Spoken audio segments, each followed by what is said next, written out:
द्वारा किया गया और लगभग सभी पक्षों के मिलाकर के लगभग 51 माननीय सदस्यों ने अपने बहुमूल्य सुझावों से इस पूरी चर्चा की गरिमा को, उसकी गंभीरता को आगे बढ़ाने का कार्य किया है। मैं उन सभी माननीय सदस्यों के प्रति भी हृदय से धन्यवाद ज्ञापित करता हूं। महोदय, राज्यपाल जी का जो ये भाषण होता है, यह अभिभाषण शासन की उपलब्धियों और भावी कार्य योजनाओं का एक दस्तावेज होता है। सरकार की क्या कार्य हैं और सरकार की कार्रवाई के परिणाम क्या हैं, प्रतिवर्ष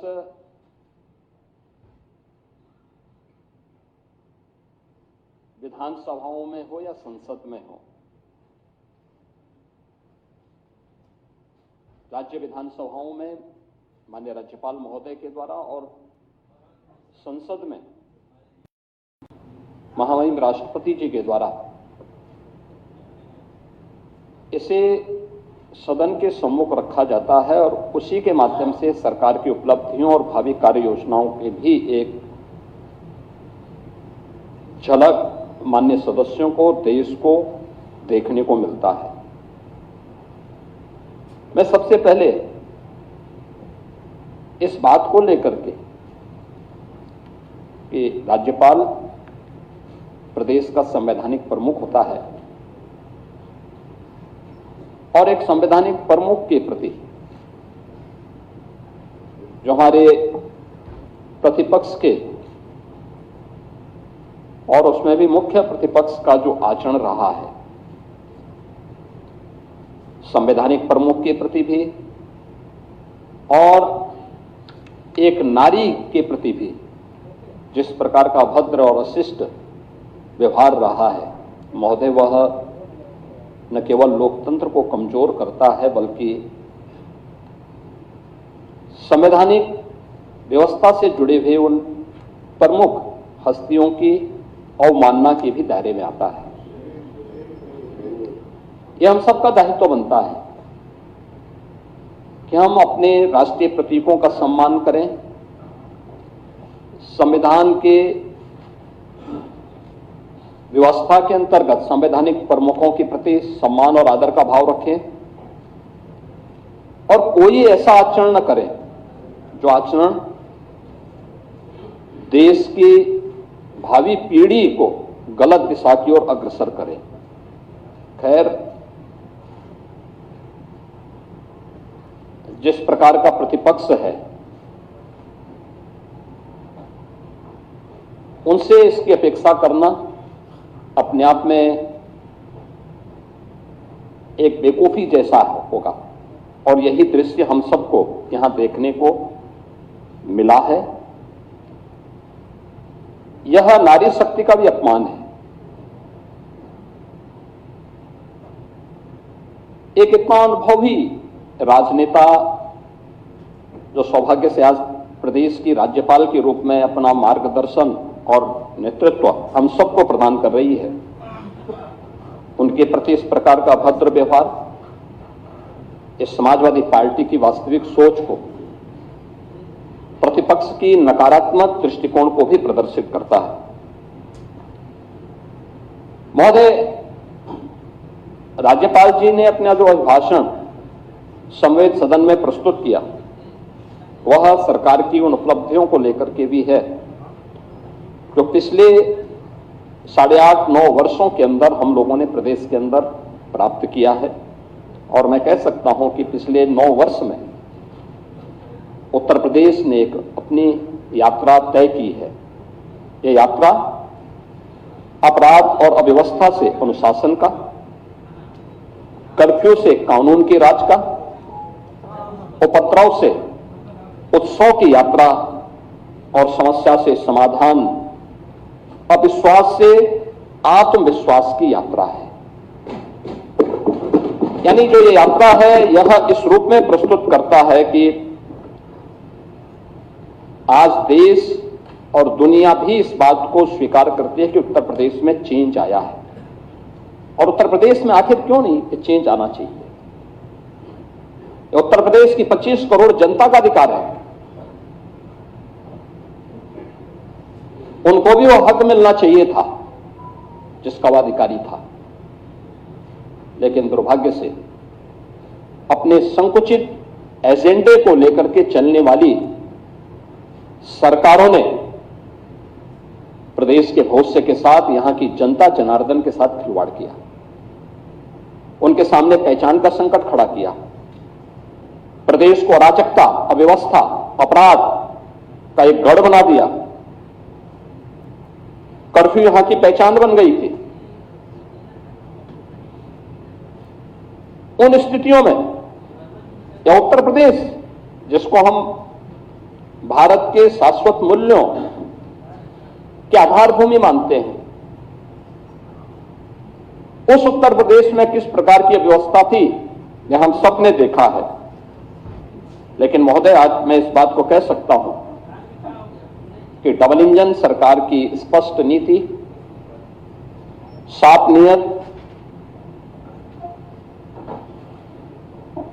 सुशासन की प्रति प्रतिबद्धता के कारण आज हम लोगों ने उत्तर प्रदेश को बॉटलनेक से देश की अर्थव्यवस्था का एक ब्रेक थ्रू बनाने में सफलता प्राप्त की है।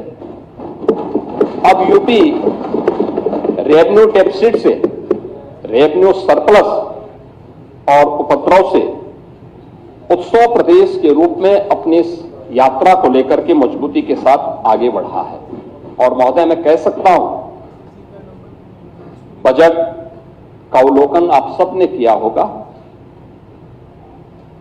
अब मैं कह सकता हूं कि पिछले 11 वर्ष में देश ने जो यात्रा तय की है, आज देखिए दिल्ली में दुनिया का सबसे बड़ा EI इम्पैक्ट समिट आदरणीय प्रधानमंत्री जी के कर कमलों से उद्घाटन हुआ है। 5 दिनों तक देश दुनिया के 18 से अधिक देशों के राष्ट्राध्यक्षों की उपस्थिति में यह EI इम्पैक्ट समिट चल रहा है। आज की जो इमर्जिंग टेक्नोलॉजी है, इस पर भारत का फोकस कितना ज्यादा है, कैसे अपनी वर्तमान और भावी पीढ़ी के भविष्य के साथ एक बेहतरीन योजना के साथ भारत कार्य कर रहा है।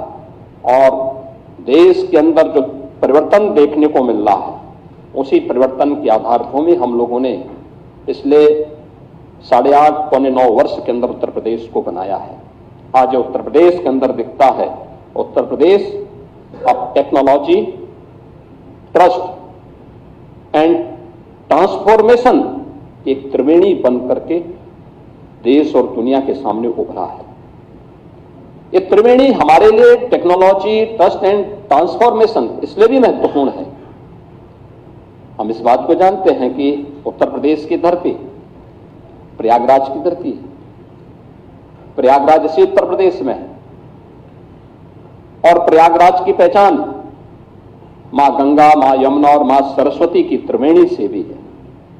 उस त्रिवेणी का एक नया रूप उत्तर प्रदेश के अंदर आज हम सबके सामने टेक्नोलॉजी, ट्रस्ट एंड ट्रांसफॉर्मेशन के रूप में आज उत्तर प्रदेश के अंदर देखने को मिल रहा है। हमने उत्तर प्रदेश के अंदर जो 2017 के पहले के नीतिगत उदासीनता थी, प्रशासनिक स्थिरता थी और विकास विरोधी सोच थी,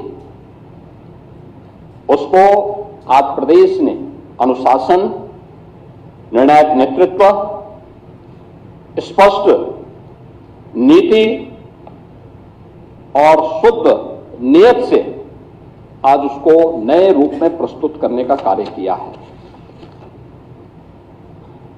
आज हम कह सकते हैं कि डबल इंजन सरकार के कार्यों का परिणाम है कि जन कल्याणकारी योजनाएं हैं, रोजगार सृजन के अभियान हैं,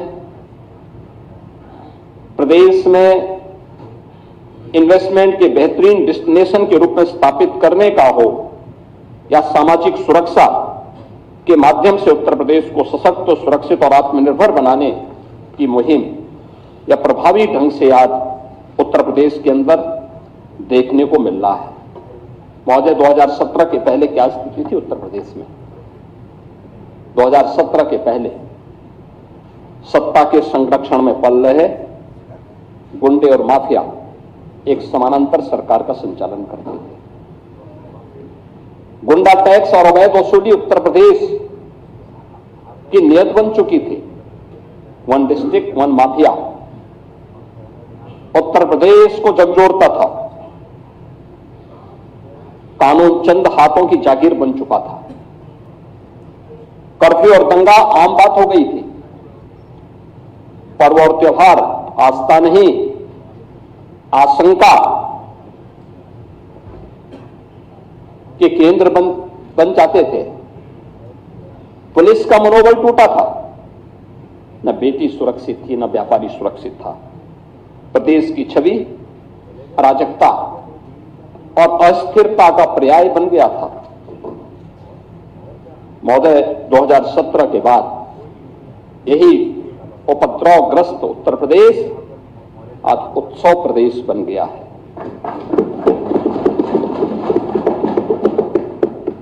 आज कानून का राज है।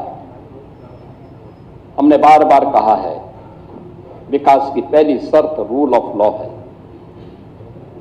और रूल ऑफ लॉ के उस लक्ष्य को प्राप्त करने के लिए सरकार ने पूरी मजबूती के साथ काम किया। प्रदेश के अंदर रिकॉर्ड पुलिस भर्तियां की, महिला सशक्तिकरण पर ध्यान दिया, युवाओं के लिए नई नई योजनाएं बनाई, मॉडर्न पुलिसिंग और सुदृढ़ साइबर एवं फॉरेंसिक इंफ्रास्ट्रक्चर के विकास के लिए कार्य किया।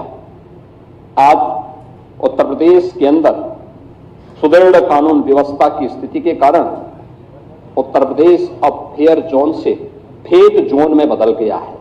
अब उत्तर प्रदेश में भय नहीं बल्कि आस्था के कारण लोग उत्तर प्रदेश के अंदर आ रहे हैं और यह आस्था आज उत्तर प्रदेश के अंदर देखने को मिल रही है।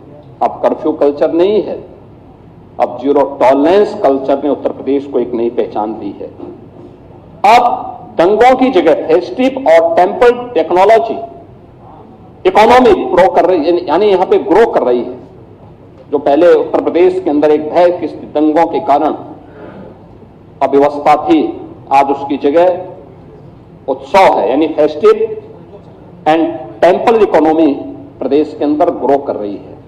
आपने देखा होगा महाकुंभ में 66 करोड़ से अधिक श्रद्धालुओं का आगमन। अभी प्रयागराज में माघ मेला संपन्न हुआ है, कल ही संपन्न हुआ है। कोई सोचता था प्रयागराज में माघ मेला में? कल्पवासी आते थे, पौष पूर्णिमा से माघ पूर्णिमा तक 1 महीने का उनका आगमन होता था।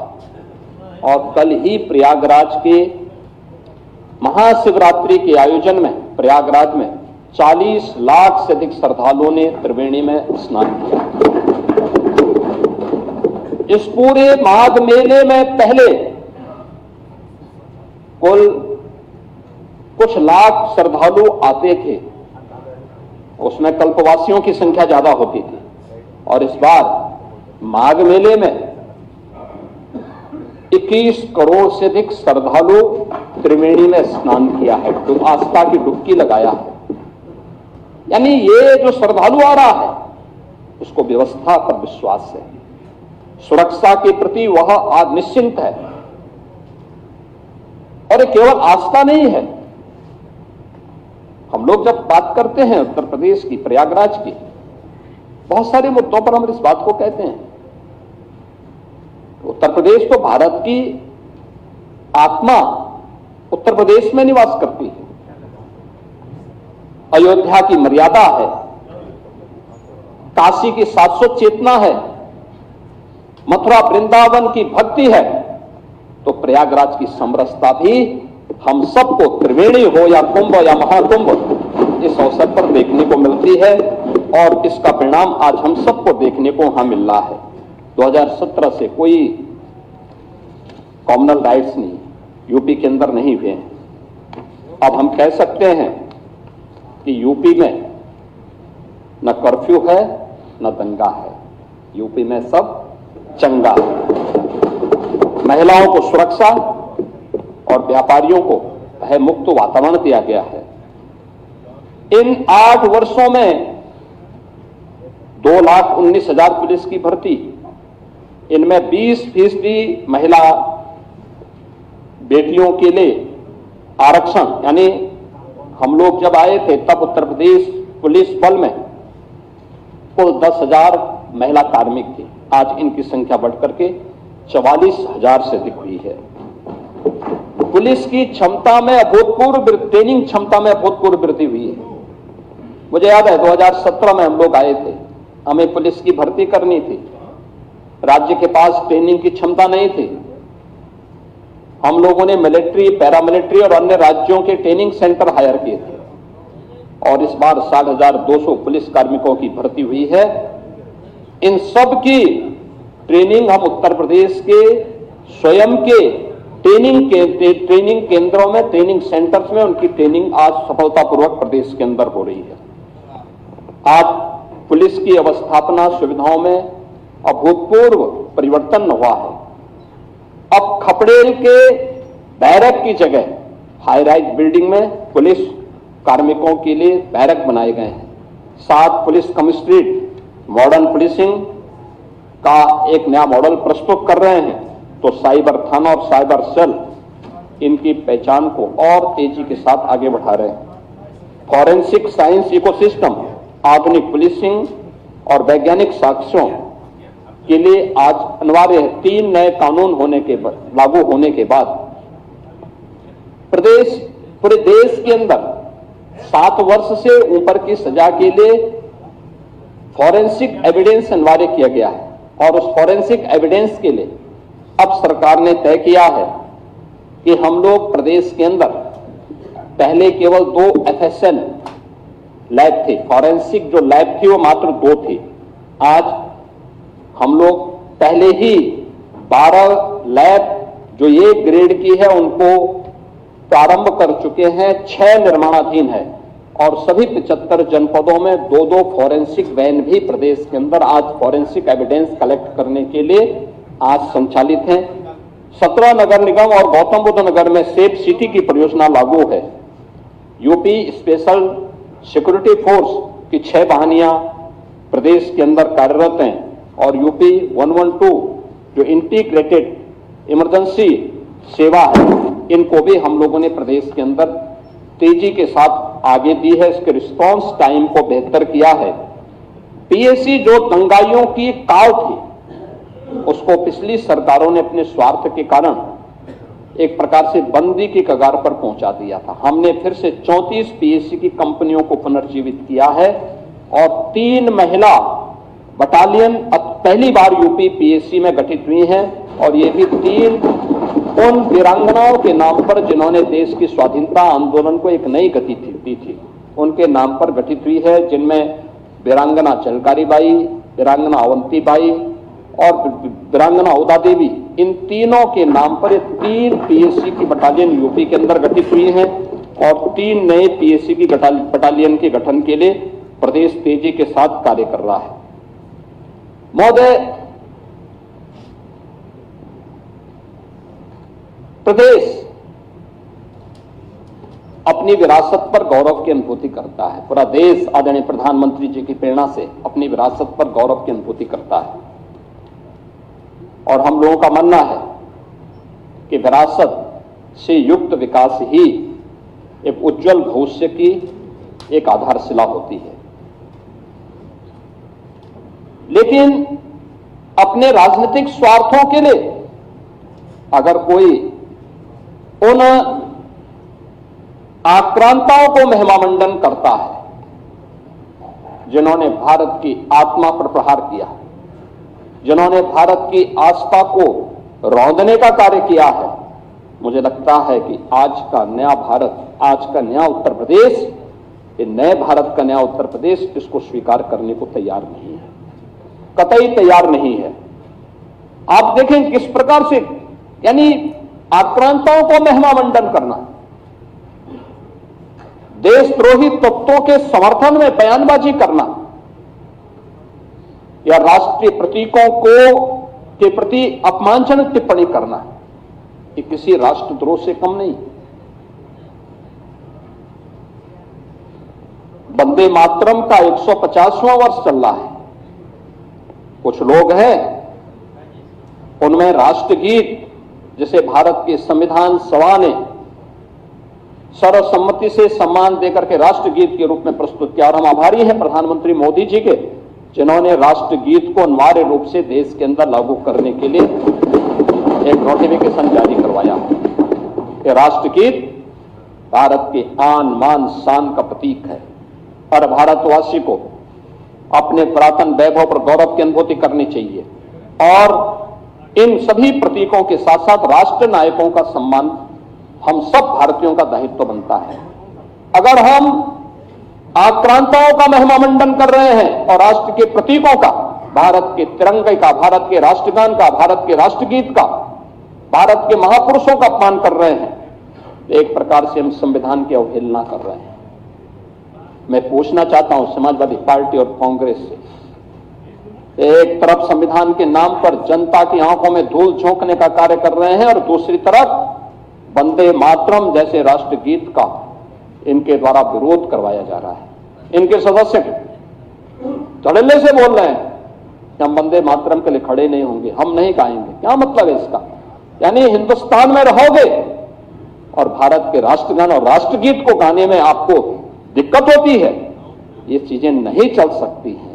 ये भारत के संविधान निर्माताओं का अपमान है, ये बाबा साहब भीमराव अंबेडकर का अपमान है, क्योंकि उसी संविधान सभा ने, याद रखना, 24 जनवरी 1950 को वंदे मातरम को भारत के राष्ट्रगीत के रूप में मान्यता दी थी। और हर भारतीय का दायित्व बनता है हम भारत के इन प्रतीकों को पूरी तरह सम्मान दें। हम कोई भी ऐसा कार्य न करें। मुझे आश्चर्य होता है समाजवादी पार्टी के लोग गाजी के मेले का समर्थन करते हैं। ये गाजी कौन था? ये गाजी जो भारत की परंपरा और संस्कृति को रौंदने के लिए आया था। श्रावस्ती के तत्कालीन नरेश महाराज सुहेलदेव के नेतृत्व में हिंदू राजाओं ने उसको रौंद डाला। सम्मान महाराज सुहेलदेव को मिलना चाहिए था। और ये मुझे आनंद की अनुभूति होती है कि हमारी डबल इंजन सरकार ने महाराज सुहेलदेव के नाम पर बहराइच की चित्तौड़ा नामक स्थान पर महाराज सुहेलदेव का भव्य स्मारक बना दिया। यह हमारी सरकार को गौरव की अनुभूति होती है कि महाराज सुहेलदेव के नाम पर एकमात्र विश्वविद्यालय यह हमारी डबल इंजन की सरकार ने बनाया है। आजादी के बाद लोक माता अहिल्याबाई होलकर को सम्मान ये डबल इंजन की सरकार ने दिया है। आदरणीय प्रधानमंत्री जी ने लोक माता का एक भव्य प्रतिमा काशी विश्वनाथ धाम में स्थापित करवाई है।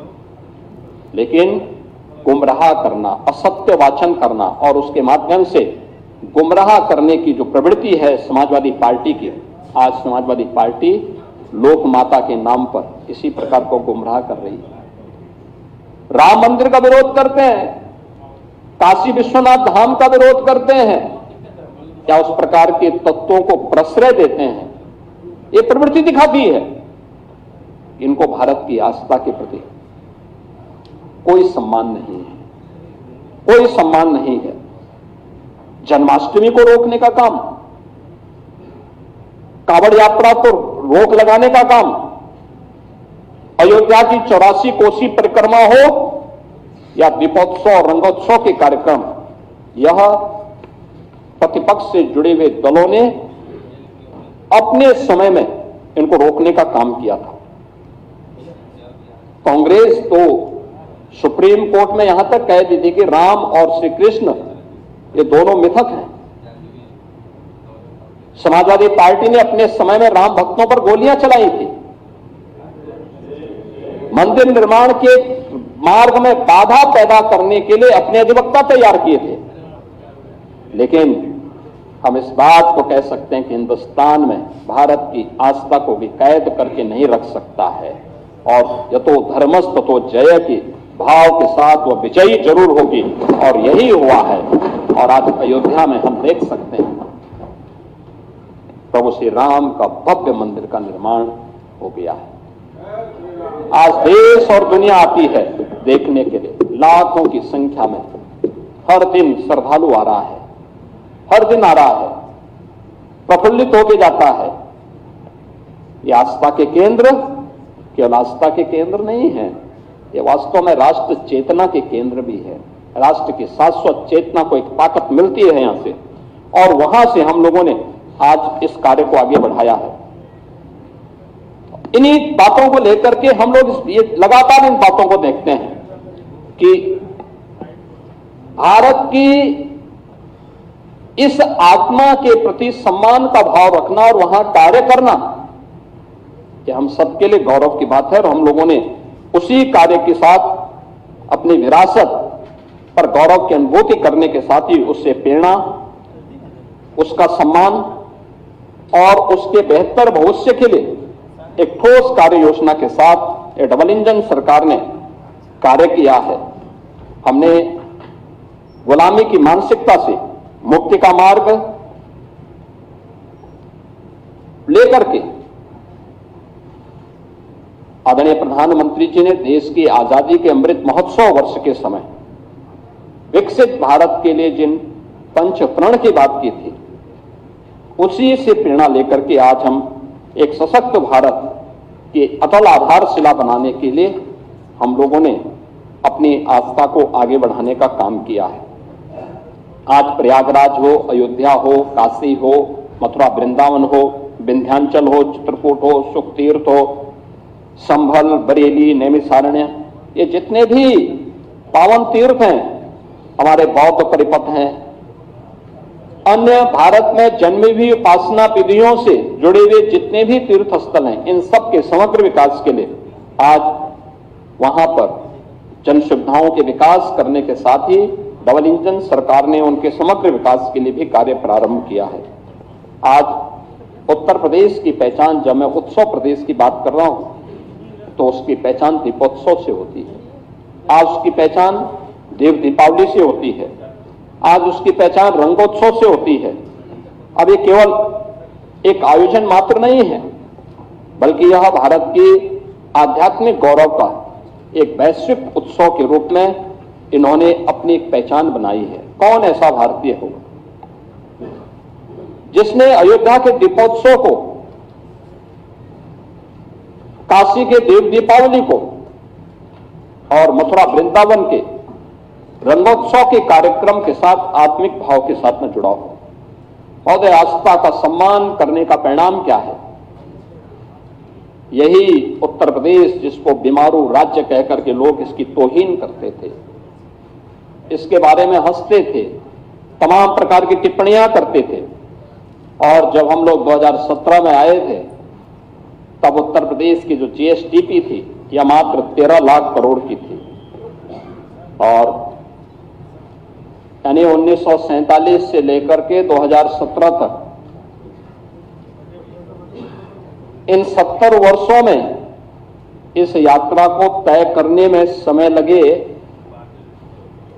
70 वर्ष, और हमने अचीव किया मात्र 13 लाख करोड़ की जीएसडीपी।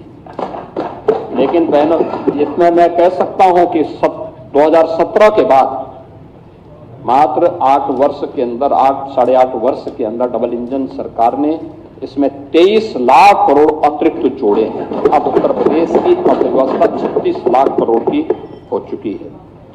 देश की जीडीपी में यूपी का जो योगदान था, जब ये देश आजाद हुआ था, यूपी का शेयर था 14%।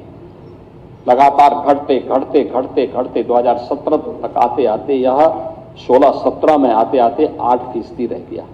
अब फिर से इसको बढ़ा करके 9.5% तक पहुंचाने में आज सफलता प्राप्त हुई है। हमने पर कैपिटा इनकम को भी 3 गुना करने में सफलता प्राप्त की है। इसके लिए पिछले 8-8.5 वर्ष में कोई जनता जनार्दन पे कोई अतिरिक्त टैक्स नहीं लगाया। हाँ, हमने टैक्स चोरी को रोका है, रेवेन्यू लीकेजेज को प्रभावी ढंग से उस पर अंकुश लगाया है, और तब हमें ये सफलता प्राप्त हुई है। आज प्रदेश आज मैं कह सकता हूं कि पिछले 5-6 वर्षों से लगातार रेवेन्यू सरप्लस स्टेट के रूप में अपने आप को स्थापित किया है। जोरदार वित्तीय अनुशासन भी है और विकास के दोनों मिसाल, दोनों का संतुलन आज उत्तर प्रदेश के अंदर देखने को मिल रहा है। अब उत्तर प्रदेश का बैंकों में जमा होने वाला पैसा, यानी जो पैसा पहले उत्तर प्रदेश के अंदर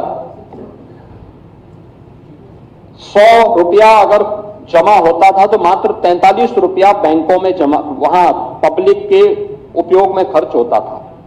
आज हमने इसकी संख्या बढ़ा करके 100 में से 61 से 62 रुपया आज उत्तर प्रदेश के नौजवानों को, यहां के व्यापारियों को आज खर्च करने के लिए प्राप्त हो रहा है। यानी सीडी रेशो 43% से बढ़ा करके हमने 61-62% पहुंचाने में सफलता प्राप्त की है। और अब मैं इस बात को कह सकता हूं कि हर एक व्यक्ति इस बात को गौरव के साथ कहता है कि उत्तर प्रदेश बेहतरीन स्थिति में है, उत्तर प्रदेश सही दिशा में आगे बढ़ रहा है। महोदय, अन्नदाता किसानों की चर्चा हमारे गाए बगाए हमारे प्रतिपक्ष के लोग भी करते हैं। नियत उनकी साफ नहीं, क्योंकि उत्तर प्रदेश तो देश की सबसे बड़ी आबादी का राज्य भी है और सबसे अधिक खाद्यान्न उत्पादन भी करता है। लेकिन अन्नदाता किसानों की स्थिति इनके समय में क्या थी, इन्होंने कहां पहुंचा दिया था? आज हम कह सकते हैं भारत का अन्नदाता या अन्नदाता भारत की एक पहचान थी। भारत आज से 2000 वर्ष पहले दुनिया की अर्थव्यवस्था का सिरमौर था। 44 से 45% अर्थव्यवस्था पर भारत का एकाधिकार था और भारत का स्वर्ण युग था। आज से 400 वर्ष पहले भी यही भारत के अंदर स्थिति थी कि भारत का शेयर ग्लोबल इकोनॉमी में भारत की स्थिति 24 से 25% पर भारत का अधिकार था। औपनिवेशिक काल में यहां पे शोषण किया गया, लूटा गया, परंपरागत उद्यम को समाप्त किया गया। अन्नदाता किसानों को, जो पहले उपभोक्ता उत्पादक था, उसको उपभोक्ता बना करके रख दिया। कच्चा माल यहां से बाहर जाता था, सस्ते में वहां से पक्का माल बन करके आता था और उस पर भारी टैक्स लगते थे और वो महंगा होकर के यहां बेचा जाता था। लेकिन आज हम कह सकते हैं कि अब जो पिछली सरकारों ने भी औपनिवेशिक काल की उसी मानसिकता के साथ अन्नदाता किसानों के साथ अपने एमएसएमई सेक्टर में परंपरागत उद्यम के साथ जुड़े हुए जो कारीगर थे, इनके साथ यही व्यवहार किया। आज पिछले 11 वर्ष में आदरणीय प्रधानमंत्री जी के मार्गदर्शन और नेतृत्व में अब किसान उत्पादक से उसे हमने फिर से उसकी पहचान उस रूप में प्रस्तुत की है। चाहे वह अपने आप में किसान हो, कारीगर हो, इन सभी को हम लोगों ने मजबूती के साथ आगे बढ़ाया है और हम इस बात को मानते हैं कि देश किसानों के श्रम से, कारीगरों की सृजनशीलता से खड़ा हुआ है। हर गांव हमारे यहां एक आत्मनिर्भर इकाई हुआ करती थी, ग्राम स्वराज उसकी आधारशिला थी।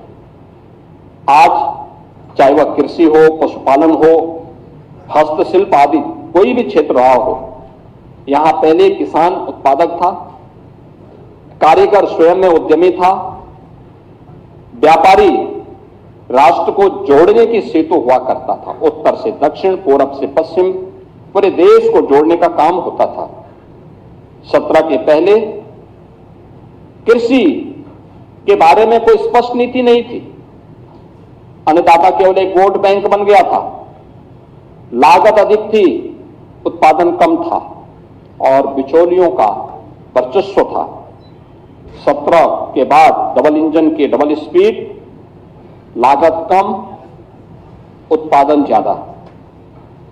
अन्नदाता को विकास में भागीदार बनाया गया और अन्नदाता से उद्यमी बनने की एक कहानी आज उत्तर प्रदेश के अंदर देखी जा सकती है, जब हमारा अन्नदाता किसान एफपीओज के माध्यम से या जब गांव की एक महिला डोन दीदी के रूप में अपनी एक पहचान बनाती है। आज विकास की यात्रा में हमारा अन्नदाता किसान सक्रिय रूप से सहभागी बना है। हमारा संकल्प कृषि को income based and value edition model के साथ जोड़ने के साथ ही अन्नदाता किसानों की आय को बढ़ाना है।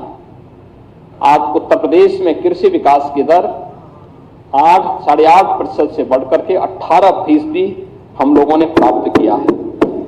एमएसपी पर पारदर्शी खरीद हो रही है और डीबीटी का जो पैसा है वो सीधे डीबीटी के माध्यम से अन्नदाता किसानों के खाते में जा रहा है। यह तब है, इसी का परिणाम है 11% देश के अंदर कृषि का जो कुल भूमि भूभाग है 11% यूपी के पास है, लेकिन इस 11% में उत्तर प्रदेश 21% खाद्यान्न उत्पादन कर रहा है। अब अन्नदाता बीज से बाजार तक एक ग्लोबल मार्केट एक्सेस उसको उपलब्ध है और प्रधानमंत्री किसान सम्मान निधि में भी उत्तर प्रदेश के अन्नदाता किसानों को 95,000 करोड़ रुपए से अधिक की धनराशि सीधे उनके अकाउंट में हस्तांतरित हुई है। आज अन्नदाता किसानों को उन्नत बीज, प्राकृतिक खेती, ड्रोन और जलवायु अनुकूल आधुनिक तकनीक की सीधी जानकारी सरल भाषा में उपलब्ध कराने का काम भी प्रदेश भर में हो रहा है। कृषि वैज्ञानिकों, स्टार्टअप्स और प्रगतिशील किसानों से व्यावहारिक प्रशिक्षण भी आज अन्नदाता किसानों को प्राप्त हो रहा है। खेती के बाद खेत में सारे कृषि वैज्ञानिक जाते हैं और किसान के खेत में चर्चा होती है। मुझे भी कई जनपदों में जाने का अवसर प्राप्त हुआ था। Drone dosing, FPOs, agri startups और फूड प्रोसेसिंग के माध्यम से फसलों का मूल्यवर्धन हो रहा है। अब प्रदेश में विश्व बैंक के सहयोग से यूपी एग्रीज यानी Uttar Pradesh agriculture growth and rural enterprise ecosystem strengthening project, यह परियोजना के माध्यम से भी आज उत्पादकता में वृद्धि करने, संसाधनों के कुशल उपयोग करने, कृषि आधारित उद्योगों के विकास और कृषि उत्पादों की गुणवत्ता सुधार पर विशेष ध्यान दिया जा रहा है। एक बात जो बार बार अन्नदाता किसानों की ओर से आती थी, वो आती थी निराश्रित गौवंश की। स्वाभाविक रूप से 17 के पहले प्रदेश के अंदर स्लॉटर हाउसेस धड़ल्ले से चलते थे, व्यापक तस्करी होती थी, आस्था के साथ खिलवाड़ होता था। जीरो टॉलरेंस की नीति के तहत गौ हत्या गौ पर एक कठोर कानून प्रदेश के अंदर बना। हम लोगों ने प्रदेश के अंदर गौ तस्करी को रोका। तमाम गौवंश निराश्रित होकर के सड़कों पे आया। आज 7,727 से अधिक गौ आश्रय स्थल उत्तर प्रदेश के अंदर संचालित हैं, जिनमें 16 लाख से अधिक गौवंश संरक्षित है और प्राकृतिक खेती, गौ आधारित खेती, इसी के माध्यम से आज हम आगे बढ़ा रहे हैं और उसी का परिणाम है कि आज उत्तर प्रदेश दुग्ध उत्पादन में अग्रणी राज्य है और मत्स्य उत्पादन में भी उत्तर प्रदेश ने दुगने से अधिक की सफलता प्राप्त की है। महोदय, गन्ना किसानों की चर्चा अक्सर सदन में होती थी। आज देश के कुल गन्ना उत्पादन का 55% उत्तर प्रदेश का किसान उत्पादन कर रहा है। सन 2000 से 2017 के बीच कुल 2,14,000 करोड़ का भुगतान हुआ था 17 वर्षों में और 2017 के बाद से अब तक पिछले 8-8.5 वर्ष में हम लोगों ने 3,06,000 करोड़ रुपए का गन्ना मूल्य का भुगतान किया है, यानी 90,000 करोड़ रुपए से अतिरिक्त भुगतान आधे समय में हम लोगों ने अन्नदाता किसान को किया है। 122 चीनी मिलें संचालित है और गन्ने का दाम 400 रुपया प्रति कुंटल भी हम लोगों ने किया है। इथेनॉल प्रोडक्शन 41 करोड़ लीटर से बढ़कर के 182 करोड़ लीटर आज प्रदेश के अंदर हो रहा है और ये इथेनॉल उत्पादन, इथेनॉल ब्लेंडेड पेट्रोल प्रोग्राम के अंतर्गत अब शुगर यानी इथेनॉल सेक्टर को एश्योर्ड कैश फ्लो सेक्टर बना दिया है। इथेनॉल उत्पादन में ब्लेंडिंग होने के बाद से अब ये मान्यता एक कैश क्रॉप के रूप में गन्ना तो माना ही जाता था, अब इथेनॉल उत्पादन भी यानी अन्नदाता किसान और चीनी मिलों का एश्योर्ड बायर फास्टर पेमेंट भी इसके माध्यम से सुनिश्चित हुआ है। महोदय, प्रदेश के अंदर कृषि इंफ्रास्ट्रक्चर को भी काफी मजबूती के साथ आगे बढ़ाया है। हमारे पास 89 कृषि विज्ञान केंद्र वर्तमान में कार्य कर रहे हैं, कुछ सेंटर ऑफ एक्सीलेंस भी विकसित किए गए हैं। कृषि मंडियों और ग्रामीण सड़क नेटवर्क का विस्तार हुआ है। एक्सप्रेसवे और लॉजिस्टिक पार्क से किसानों की उपज को राष्ट्रीय और अंतर्राष्ट्रीय बाजार तक पहुंचाना यह सरकार के लिए आसान हुआ है और कृषि वैल्यू चेन के माध्यम से स्टोरेज, प्रोसेसिंग और कोल्ड चेन अवसंरचना में बड़े पैमाने पर निवेश की स्थिति भी प्रदेश के अंदर देखने को मिल रही है। हर खेत को पानी नहरों के माध्यम से, पाइपलाइन, माइक्रो इरिगेशन, 31 बड़ी परियोजनाओं को हम लोगों ने पूरा करने में सफलता प्राप्त की है। पीएम कुसुम योजना के अंदर सोलर पंप और किसानों को सिंचाई के लिए जो भी उनके बिजली के द्वारा संचालित ट्यूबवेल्स थे उनको हम लोगों ने मुफ्त में बिजली की व्यवस्था की है।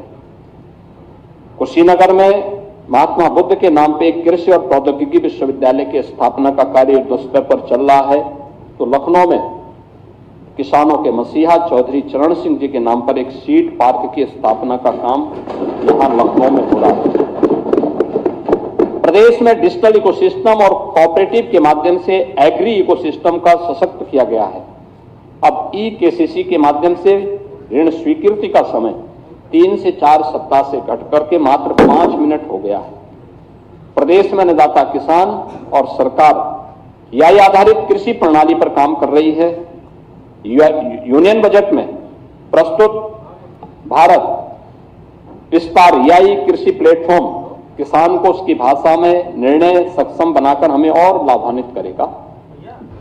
एपीओज का एक मॉडल आज हम सबके सामने देखने को मिल रहा है और प्रदेश के अंदर तमाम ऐसे हम लोगों ने एपीओज गठित किए हैं जो किसान की आमदनी को खासतौर पर महिलाओं की सहभागिता के माध्यम से बहुत सशक्त बनाता है। झांसी का बलेनी मिल्क प्रोड्यूसर हो या आगरा का मिल्क प्रोड्यूसर, ये सभी प्रदेश में ऐसे 5 बड़े मिल्क प्रोड्यूसर वर्तमान में अपना कार्य कर रहे हैं। दूसरा, एमएसएमई सेक्टर में भी जो कार्य किया है, हम सब जानते हैं कि 2017 के पहले ये मृत प्राय सा हो गया था और इसकी स्थिति अत्यंत दयनीय थी। आज ओडीओपी के माध्यम से हम लोगों ने प्रदेश के अंदर जो परंपरागत उत्पाद था एमएसएमई का, उसको 1 डिस्ट्रिक्ट 1 प्रोडक्ट के माध्यम से इसकी ब्रांडिंग की, इसको डिजाइन के साथ जोड़ा, इसको टेक्नोलॉजी के साथ जोड़ा, इसे हम लोगों ने मार्केट के साथ जोड़ने की कार्रवाई करने के साथ ही पैकेजिंग के साथ जोड़ने के लिए सरकार ने अनेक प्रकार के कार्यक्रम बनाए हैं। आज उसी का परिणाम है कि यूपी 17 के पहले 84,000 करोड़ का केवल एक्सपोर्ट करता था, आज लगभग बढ़कर के 2 लाख करोड़ के आसपास पहुंच रहा है। 77 यानी 77 हमें जीआई टैग प्रोडक्ट आज प्रदेश के अंदर मौजूद हैं जो ग्लोबल मार्केट में जिनके लिए किसी उनकी क्वालिटी पर कोई प्रश्न नहीं खड़ा कर सकता है, या यूपी के अंदर मौजूद है। आज प्रदेश के अंदर पीएम विश्वकर्मा हो या विश्वकर्मा श्रम सम्मान, इनके माध्यम से प्रदेश के परंपरागत हस्तशिल्पी और कारीगरों को सम्मान दिया जा रहा है। और इस बार उत्तर प्रदेश स्थापना दिवस के आयोजन के अवसर पर उत्तर प्रदेश ने 1 डिस्ट्रिक्ट 1 कुजीन के कार्यक्रम को भी आगे बढ़ाया है। यानी ये एक नई ब्रांड यूपी दे रहा है जिसमें एक जनपद एक व्यंजन के अभाव उत्तर प्रदेश के अंदर आज देखने को मिल रहा है। 96 लाख एमएसएमई यूनिट प्रदेश को 3 करोड़ से अधिक नौजवानों को यहां पे रोजगार सृजन का माध्यम बना है। तो साथ साथ आदरणीय प्रधानमंत्री जी जो बात कहते हैं लोकल टू ग्लोबल, आज उसका मॉडल हमारा वन डिस्ट्रिक्ट वन प्रोडक्ट बना हुआ है, जिसने देश के अंदर यूपी को एक नई पहचान दी है। 17 के पहले सब मृत प्राय सा हो गया था, हताश थे लोग, निराश थे। और जो देश, जो समाज, जो सरकार अपने अन्नदाता किसानों को आत्महत्या करने के लिए मजबूर करती हो, जो सरकार अपने हस्तशिल्पियों का सम्मान नहीं कर सकती हो, उसका कोई भविष्य नहीं और उसके सामने वैसे ही अंधकार होना होगा जैसे समाजवादी पार्टी और कांग्रेस के सामने अंधकार। इन लोगों ने सभी सेक्टर्स में हर एक तबके का इन लोगों ने अपमान किया है, उन्हें हतोत्साहित किया है। किसी भी सेक्टर में आप देखेंगे महोदय, आज प्रदेश के अंदर अगर आप देखेंगे निवेश के लिए किस प्रकार के कार्य हुए हैं। 17 के पहले न कोई नीति थी, न सरकार की नियत थी। असीम संभावनाओं के बावजूद प्रदेश में कोई निवेशक नहीं आता था, क्योंकि निवेश की पहली शर्त है सुरक्षा, निवेश की दूसरी शर्त है सुविधा और निवेश की तीसरी शर्त है कि हम एक पॉलिसी बना करके उन्हें प्रस्तुत करें, उनको बताएं कि हमारी ये पॉलिसी है, इस पॉलिसी के अंतर्गत आप यहां पर आइए, अपना विकास, अपना निवेश करिए। लेकिन ये तीनों प्रदेश के अंदर नहीं थी। एक fearless business, ease of doing business, trust in doing business, आज ये यूपी की एक नई पहचान बनी है, यूपी के अंदर एक नई पहचान दे रही है। आज हम लोगों ने ट्रिपल एस पर काम किया है, यानी प्रदेश के अंदर सेफ्टी है, स्टेबिलिटी है और डबल इंजन की सरकार होने के नाते स्पीड स्वाभाविक है। ये तीनों ट्रिपल एस के तहत सेफ्टी, स्टेबिलिटी एंड स्पीड, ये उत्तर प्रदेश की एक नई पहचान बनी है। पॉलिसी पैरालिसिस से पॉलिसी स्टेबिलिटी, आज ये उत्तर प्रदेश की इस ऐतिहासिक यात्रा की गवाह है। 34 से अधिक सेक्टोरियल पॉलिसीज, निवेश मित्र, निवेश सारथी, उद्यमी मित्र ने उद्योगों के लिए एक सुगम, पारदर्शी और भरोसेमंद वातावरण तैयार किया है। उत्तर प्रदेश आज ईज ऑफ डूइंग बिजनेस में देश के अंदर टॉप अचीवर स्टेट है। ईज ऑफ डूइंग बिजनेस में 17 के पहले उत्तर प्रदेश 14वें स्थान पे था, आज एक टॉप अचीवर है। देश का पहला राज्य जिसने व्यापक सुधार के सभी मानकों को पूर्ण रूप से क्रियान्वित किया है, आज वो उत्तर प्रदेश के अंदर देखने को मिल रहा है। डीरेगुलेशन रैंकिंग में देश में प्रथम स्थान यूपी का है। डीक्रिमिनलाइजेशन के द्वारा हमने 13 राज्य अधिनियमों के 99% आपराधिक प्रावधानों को खत्म किया है। 2017 के पहले, आजादी के बाद से 2017 तक कुल कारखाने बने थे 14,000 स्थापित हुए थे और 2017 से अब तक इनकी संख्या 31,000 पार कर गई है। Industry first, investor first approach के कारण आज उत्तर प्रदेश, जो हमारे वैश्विक निवेशक हैं, उनके लिए एक सुरक्षित, स्थिर और विश्वसनीय गंतव्य के रूप में उत्तर प्रदेश ने अपनी एक नई पहचान बनाई है। अब केवल एमओयू कागजों तक सीमित नहीं है, ग्राउंड ब्रेकिंग हो रही है, उत्पादन और व्यापक रोजगार का सृजन इसके माध्यम से हो रहा है। पिछले 8-8.5 वर्ष के अंदर हम लोगों ने प्रदेश में 50 लाख करोड़ रुपए से अधिक के निवेश के प्रस्तावों को यहां पर लाने में सफलता प्राप्त की है। 15 लाख करोड़ रुपए से अधिक के निवेश के प्रस्तावों को जमीनी धरातल पर उतारने में सफलता प्राप्त की है और अब यह मेक इन इंडिया के आदरणीय प्रधानमंत्री जी के विजन को प्रभावी ढंग से आगे बढ़ाने का एक माध्यम उत्तर प्रदेश बन रहा है। यूपी इलेक्ट्रॉनिक्स एंड आईटी, यह एक नया हब भारत का बनकर के उभरा है, यानी देश के अंदर मोबाइल मैन्युफैक्चरिंग का 55% यूपी के अंदर हो रहा है। इलेक्ट्रॉनिक कंपोनेंट का 60% से अधिक कंपोनेंट देश का यूपी के अंदर मैन्युफैक्चर हो रहा है। यानी ये चीजें बताती है नए भारत के लिए उत्तर प्रदेश की ये पोटेंशियल है, ये उत्तर प्रदेश के अंदर अब देखने को मिल रहा है। अब उत्तर प्रदेश के अंदर डिफेंस, मैन्युफैक्चरिंग और स्पोर्ट्स जैसे क्षेत्रों में भी आज उत्तर प्रदेश में तेजी के साथ निवेश बढ़ा है। आज उत्तर प्रदेश, इसीलिए हम कहते हैं trust, transformation and timely delivery के एक रोल मॉडल के रूप में अपनी एक नई पहचान बनाने में उत्तर प्रदेश सफल हुआ है। महोदय, उत्तर प्रदेश के अंदर मेडिकल इंफ्रास्ट्रक्चर में पिछले 8-8.5 वर्ष के अंदर हमें बड़ी भारी सफलता प्राप्त हुई है। मैंने जो प्रारंभ में कहा था, उत्तर प्रदेश की 17 के पहले की स्थिति क्या थी? 1 district 1 product, one district 1 mafia बन चुकी थी।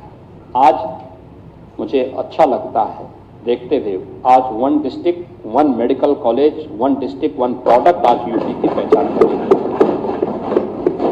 रायबरेली और गोरखपुर में एम्स संचालित हो चुके हैं।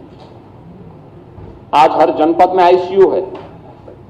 17 के पहले 40 से ज्यादा जनपद ऐसे थे जहां कोई आईसीयू नहीं था। डिजिटल एक्सरे है, ब्लड बैंक है, डायलिसिस की सुविधा है, ऑक्सीजन प्लांट है, वेंटिलेटर हैं, ये सभी आज उपलब्ध हो रहे हैं। 108, 102 की एम्बुलेंस सेवा के रिस्पांस टाइम को ठीक करने का प्रयास हुआ है। टेलीमेडिसिन के माध्यम से दूर दराज के गांवों में भी स्वास्थ्य की सेवाओं को आगे बढ़ाने का काम हो रहा है। आज हम artificial intelligence, genomics, telemedicine, medtech, health take और क्लिनिकल रिसर्च को बढ़ावा देने के लिए ये future oriented, innovation based and technology operated स्वास्थ्य के इकोसिस्टम को तेजी के साथ आगे बढ़ाने में उत्तर प्रदेश आगे बढ़ा है।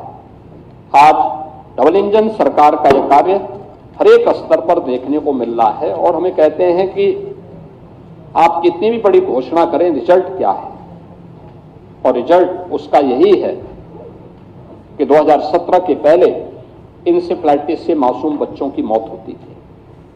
हर वर्ष 1200 से 1500 बच्चे मरते थे। आज इंसेफ्लाइटिस को डबल इंजन सरकार ने हमेशा के लिए समाप्त कर दिया। यानी हमने केवल माफिया को ही समाप्त नहीं किया है, उत्तर प्रदेश ने माफिया के साथ साथ इंसेफ्लाइटिस जैसी बीमारियों के कारक उन मच्छरों को भी और उसकी बीमारी को भी हमेशा के लिए समाप्त कर दिया है। यह उत्तर प्रदेश की एक नई पहचान बनी है। फार्मास्यूटिकल के क्षेत्र में भी उत्तर प्रदेश एक नई स्थिति को प्राप्त किया है। आज उत्तर प्रदेश के अंदर हमारे पास इस सेक्टर की अपनी एक पॉलिसी है। हम लोग ललितपुर में एक फार्मा पार्क का निर्माण कर रहे हैं। गौतम बुद्ध नगर जनपद में मेडिकल डिवाइस पार्क की स्थापना का कार्य युद्ध स्तर पर आगे बढ़ रहा है। और उत्तर प्रदेश इस सेक्टर में अभी हाल ही में आपने देखा होगा कि देश का एक बड़ा हम लोगों ने फार्मा कॉन्क्लेव यहां लखनऊ में आयोजित किया था और उसमें जो लोगों के मन में एक यूपी के बारे में जो चेंज देखने को मिला, मैं देख रहा था।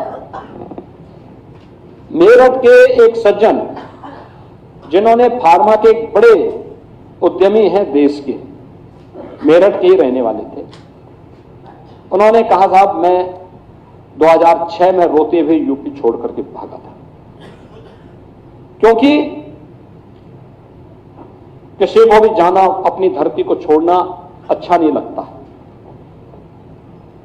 और मुझे कभी अगर किसी कार्यक्रम में आना होता था, क्योंकि उनके परिवार के एक लड़के का अपहरण हो गया था, उन्होंने यूपी रातों रात छोड़ा था। और मुझे बताओ वहां कॉन्क्लेव में उन्होंने कहा कि जब मैं अब यूपी में इससे पहले जब मैं 17 के पहले आता था किसी शादी ब्याह में, तो चोरी छिपे आते थे, तुरंत कार्यक्रम अटेंड किया, फिर भाग जाते थे। और आज मैं कह सकता हूं, मैं दिन में रात्रि में कभी भी आता हूं, मुझे मेरठ आकर के गौरव की अनुभूति होती है। और फिर उनके आंखों में आंसू थे। उन्होंने कहा कि साहब हर सांझ के बाद एक सवेरा होता है, आज यूपी ने इस सवेरा ला करके इस सरकार ने दिखाया है। अब मैं भी यूपी के अंदर निवेश करना चाहता हूं।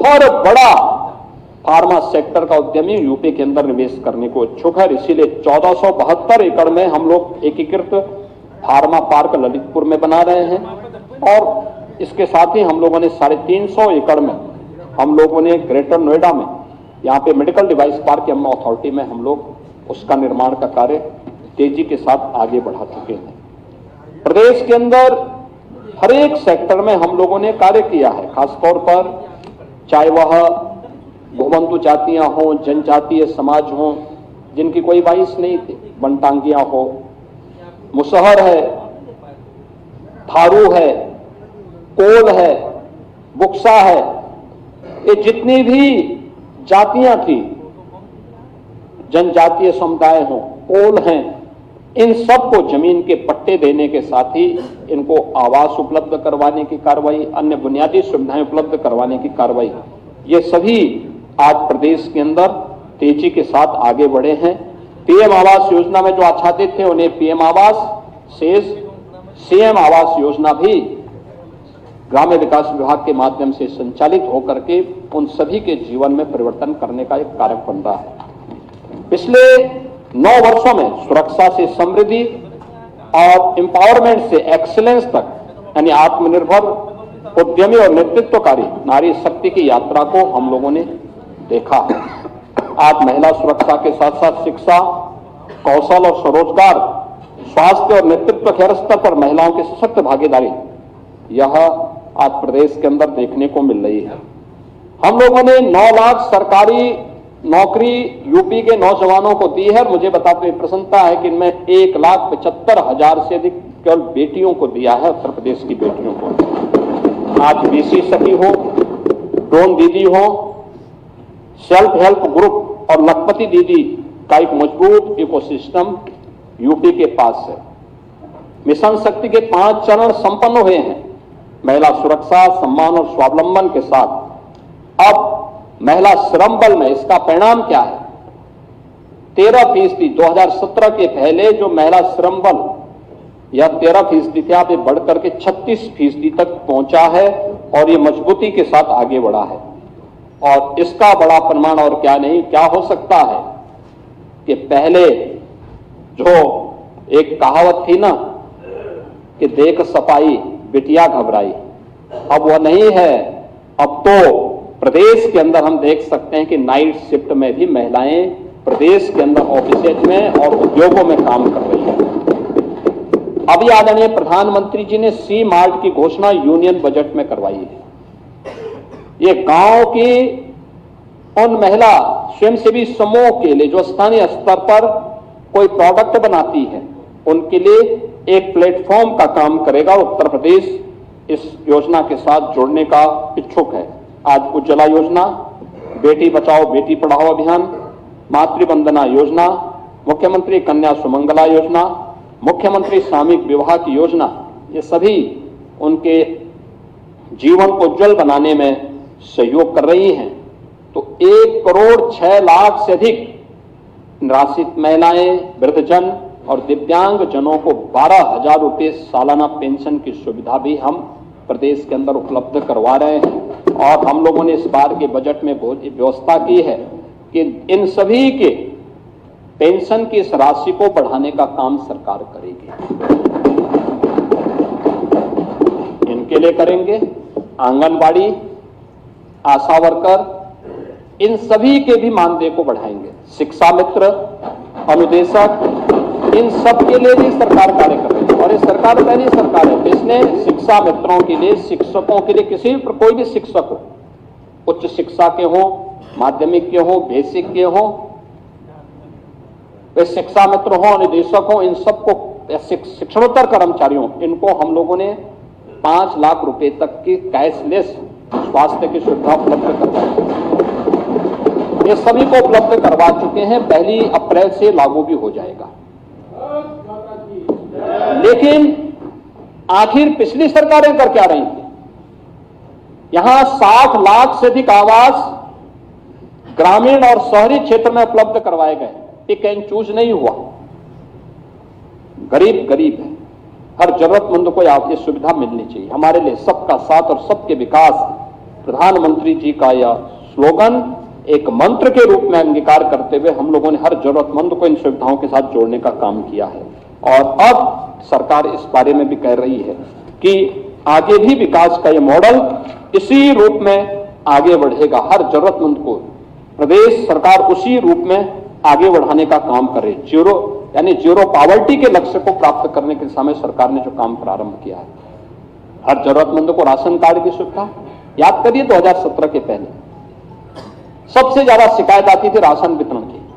आज राशन वितरण की कोई समस्या नहीं, क्योंकि टेक्नोलॉजी का उपयोग किया गया है। आज प्रदेश के अंदर किसी भी स्तर पर गरीब को उसका हक प्राप्त हो रहा है।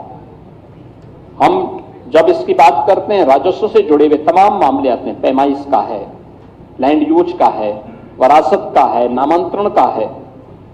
मुझे याद है 2017 के पहले 34 लाख मामले लंबित थे। हम लोगों ने राजस्व संहिता में व्यापक परिवर्तन किए और परिवर्तन करके उसको और आसान बनाया।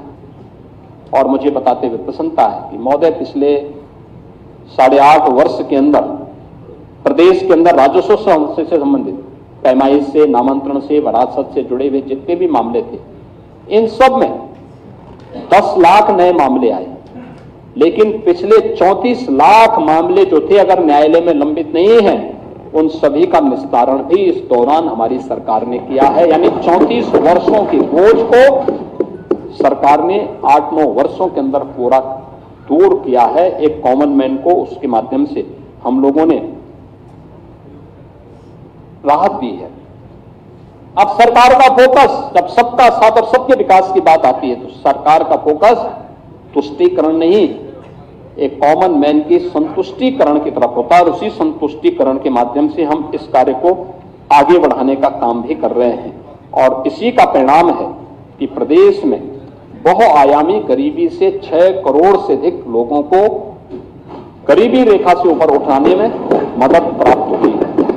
महोदय, प्रदेश के अंदर आज युवा उत्तर प्रदेश के रूप में उत्तर प्रदेश अपनी एक पहचान बना रहा है। हम देख सकते हैं देश के अंदर आबादी का सबसे बड़ा भाग हमारे पास है, सबसे बड़ा भाग यूपी के पास है। और हमें बताते हुए गौरव की अनुभूति होती है कि हमारी युवा ऊर्जा प्रतिभा संपन्न है। किसी भी सेक्टर में यूपी के नौजवानों को अवसर मिला, उसने अपनी प्रतिभा का छाप छोड़ा है। देश और दुनिया के अंदर आज वो अपनी पहचान मजबूती के साथ आगे बढ़ा रहा है। तमाम बड़ी बड़ी कंपनियों में सीईओ के रूप में अपनी धमक को दिखा रहा है।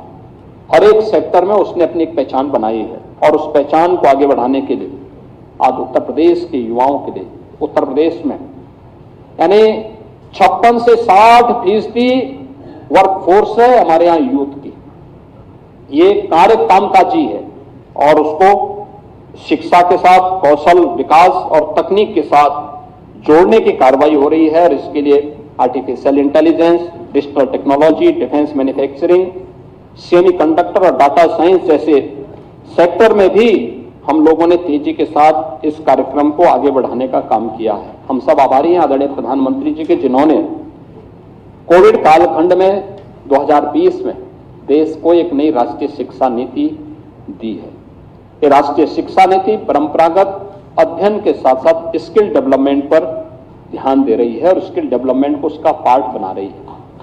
और प्रदेश के अंदर हम लोगों ने इसी को ध्यान में रख करके आज अपने कार्यक्रम को आगे बढ़ाया है। और मुझे बताते हुए प्रसन्नता है कि जब हम इस बार के बजट में आपने देखा होगा, ये जितने भी इमर्जिंग टेक्नोलॉजी है, इसमें प्रदेश सरकार ने उस पर अपनी कार्रवाई को तेजी के साथ आगे बढ़ाया है। आपने देखा होगा, डाटा आज की सबसे बड़ी ताकत बन चुकी है। स्टेट डाटा अथॉरिटी के गठन की कार्रवाई हम लोगों ने बजट में उसका प्रावधान किया है। एआई आज देश का इमर्जिंग सेक्टर है, जिसमें आज मैंने बताया कि 5 दिवसीय एआई इंपैक्ट समिट दिल्ली में आदरणीय प्रधानमंत्री जी के द्वारा आज उद्घाटन किया गया है। और दुनिया भर के राष्ट्राध्यक्ष इस कार्यक्रम में आज दिल्ली में सहभागी कर रहे हैं। यानी इस सेक्टर में कार्य करने की जो सबसे पहली आवश्यकता है वह डाटा सेंटर क्लस्टर की, और डाटा सेंटर क्लस्टर के लिए भी हमने इस बजट में व्यवस्था की है। इसके साथ ही प्रदेश के अंदर इससे जुड़े हुए सेक्टर में हमारी वोकेशनल एजुकेशन हो, टेक्निकल एजुकेशन हो, माध्यमिक शिक्षा के स्तर पर भी हम लोगों ने एआई का बेहतर उपयोग करने के लिए बजट में इस बार प्रावधान किया है। टाटा टेक्नोलॉजीज और सैमसंग के साथ भी हम लोगों ने इस दिशा में कार्य प्रारंभ किया है, तेजी के साथ कार्य प्रारंभ किया है। और प्रदेश के युवाओं के लिए हर युवा उद्यमी बन सके, हर वर्ष 1 लाख युवा उद्यमी बनाने की कार्रवाई सीएम युवा उद्यमी स्कीम के अंतर्गत हम कर रहे हैं, जिसमें मार्जिन मनी के साथ साथ प्रदेश के अंदर उन युवाओं के लिए हम लोगों ने आज के दिन पर गारंटी मुक्त और ब्याज मुक्त उनको लोन देने की व्यवस्था की है। एमएसएमई और ओडीओपी जैसे कार्यक्रम आज इस दिशा में तेजी के साथ आगे बढ़ा रहे हैं, तो यूपी का नौजवान डिजिटली सक्षम बन सकें, इसके लिए स्वामी विवेकानंद युवा सशक्तिकरण योजना के अंतर्गत टैबलेट की स्कीम भी प्रदेश के अंदर युवाओं के लिए तेजी के साथ आगे बढ़ी है। महोदय, tourism, hospitality and defence manufacturing में उत्तर प्रदेश ने जो अपनी मजबूत उपस्थिति प्रस्तुत की है, इसके साथ ही प्रदेश के अंदर यानी यूपी आज विभिन्न क्षेत्रों में, मैंने यहां पर पहले यहां बताया है, ऑटोमेशन का है, डाटा आधारित निर्णय एक साथ आगे बढ़ाने के लिए AI, robotics, advance computing, semiconductor, drone, cyber और इलेक्ट्रिक व्हीकल जैसे मजबूत क्षेत्रों में आपने देखा होगा अभी उत्तर प्रदेश में इलेक्ट्रिक व्हीकल मैन्युफैक्चरिंग की पहली यूनिट यहीं लखनऊ में स्थापित हुई है। और ऐसे ही ढेर सारे प्रस्ताव अब यूपी के अंदर आ रहे हैं। अब उत्तर प्रदेश की अपनी एक पहचान बन रही है। स्किल इंडिया के माध्यम से, स्टार्टअप इंडिया के माध्यम से, स्टैंड अप इंडिया के माध्यम से आज उत्तर प्रदेश का युवा तेजी के साथ अपनी एक नई धमक और एक नई पहचान बना रहा है। 20,000 से अधिक स्टार्टअप आज के दिन पे यूपी के अंदर है, 76 इंक्यूबेटर्स हैं, 7 सेंटर ऑफ एक्सीलेंस हैं, 8 यूनिकॉर्न आज प्रदेश की युवा नेतृत्व और इनोवेशन की ताकत प्रदेश के अंदर, देश के अंदर दिखा रहा है। और परिणाम है कि जब युवा स्वावलंबन की ओर अग्रसर होता है, आत्मनिर्भर होता है, तो बेरोजगारी की दर अपने आप ही कम होती है। 2017 के पहले जो प्रदेश के अंदर 19% से अधिक बेरोजगारी दर थी, आज वो घटकर के 2.24% तक पहुंची है। खेल इंफ्रास्ट्रक्चर का विकास तेजी के साथ हुआ है, गांव हो या शहर। हम लोगों ने खेल इंफ्रास्ट्रक्चर का विकास किया, हर गांव में खेल का मैदान, हर ब्लॉक स्तर पर मिनी स्टेडियम, हर जनपद में स्टेडियम का निर्माण, मेजर ध्यान